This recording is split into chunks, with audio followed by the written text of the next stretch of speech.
Right, so here's what I'm up to right now. I've got some bits of steel that I've cut off an old electric box. If I could find it, I'd show you it. Anyhow, I've got an old electric box, and it had these thick base plate. So I've cut them off roughly with slitting disc. And a bit like Blue Peter. Here's one I've made earlier. I'm making like a motorbike style chain adjuster so that I can move these two nuts here backwards and forwards so that I can adjust how far out or in the bottom arms are, and this will adjust a couple of things.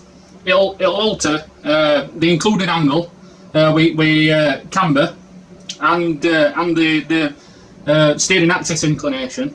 And also, if you've got camber bolts as well, you can adjust the static camber back out and you can increase the steering axis inclination. Now, that's beneficial on something like the Hijet, because if you're going to run a different offset wheel, you can bring the steering point, the pivot point, back into the centre of the contact patch at tyre.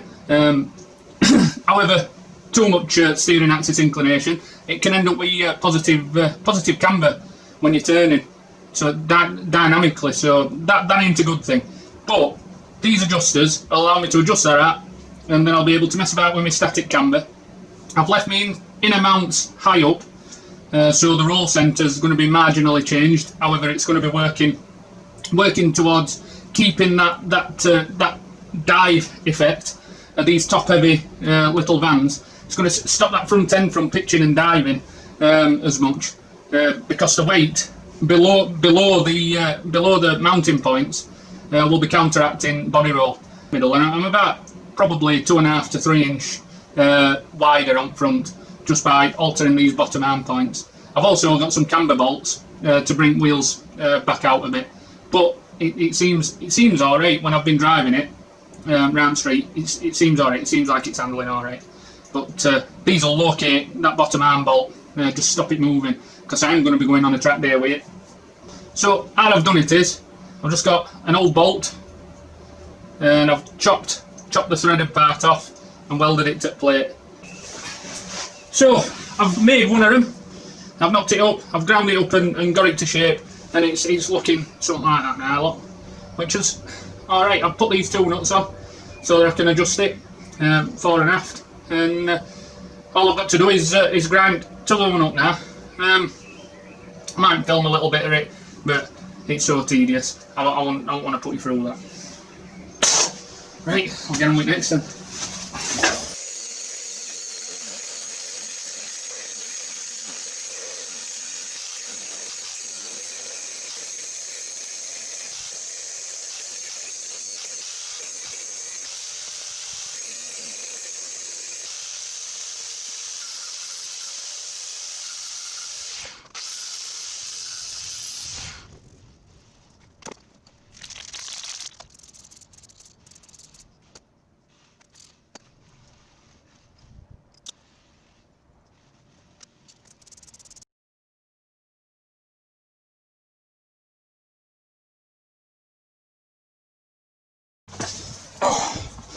Right, so now I've got the cross member back off at van.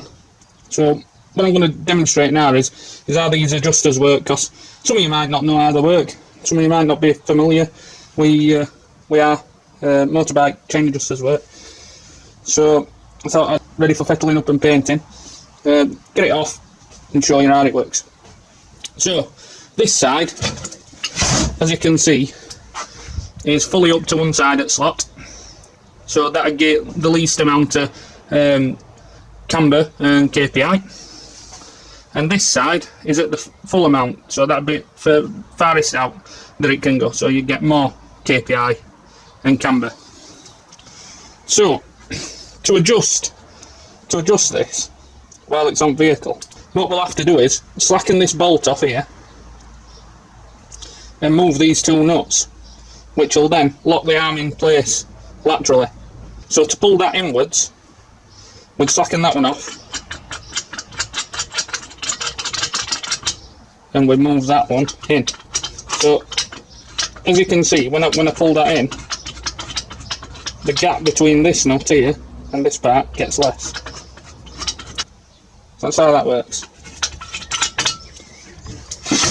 As you can imagine, I had a bit of a long day at it, whipping subframe on and off, getting it all painted up, getting them adjusters fastened on. They're on now, and apart from choice of colour, which I don't think suits subframe, yeah, it's gone alright. What I'm going to do is underseal the van once I've got it through MOT again. But it's been a bit of a long trek, this one today. If I get down and have a look underneath the van again, as you can see, I've painted it silver and it looks... Naughty word! Right, so what I'm going to do is I'm going to either paint it matte black or just attack it with stone chip and underseal. So I'm in full swing with bottom arms now. So what I'm doing is chopping this tie rod off with rubbers on front. I've already cut that bush off at Land Rover tie bar, and now this tie rod is now going to sit on this arm like so. I'm going to weld it in. I'm going to make sure though, that I get it in the right place first. So I don't want to be putting it on backwards, do I? So I mind that dog barking. I've got one side done. And that, so as you can see, wheel sits well outside of original bodywork. I've got a fair bit of camber on it. I would say about 2.5 degrees, just from eyeing it. 2.5 to 3 degrees. Now that might be a little bit excessive foot road, so I'm going to stick another set of camber bolts in, just to bring static camber down a bit. So around about 1.5 degrees neg would be fine for me. Right, so now you can see reworked architecture underneath it van. So I've got this adjustable link. I've got it set to maximum at the minute. That allows the front tyre to just clear bodywork, and only just mine. So I think I've done well getting that set in the right place.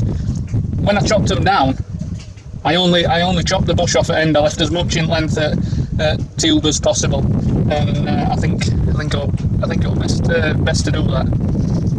So it involves taking bottom arm off, then chopping old rod off. This part were a bit of a ball ache, and I've also, once I get back to work, I'm going to have a tube that fits around that there, and then I'm going to brace it to here and here, so that it holds this in. I chopped that part at rubber mount out is by chopping the entire front off of this mounting. So you can probably see just in that area, just there, look, there's a weld, and it's one of the mistakes that I made on my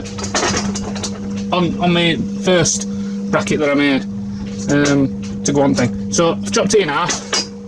I've chopped the cup for bush out of there and fettled it up with grinder a touch.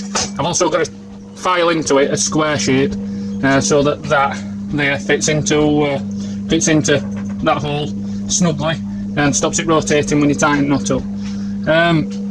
So I've used these 1mm cutting discs to slice it. Now they cut very finely, however they do still take away material. So there's 1mm of material missing now from this. So what I'm going to do is I'm going to use some of my old discs just to set the distance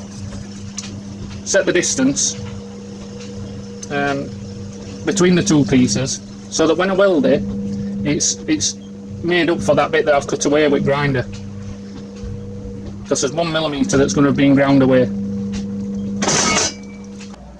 So there's my square shape, filed into original hole. Paint's still a bit wet, so it's a bit shiny, so that'll go dull. You can see there my weld that runs right over the top. I don't like grinding welds down, because you can weaken weld. So yeah, it's not done too bad.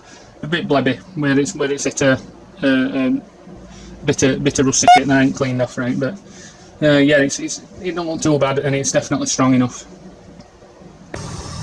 So front end's back together.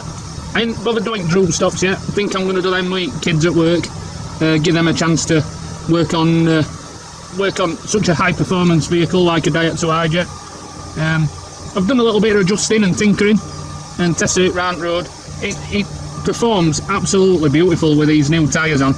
I've got to say that you don't realise what decent tyres are like until you've put them on.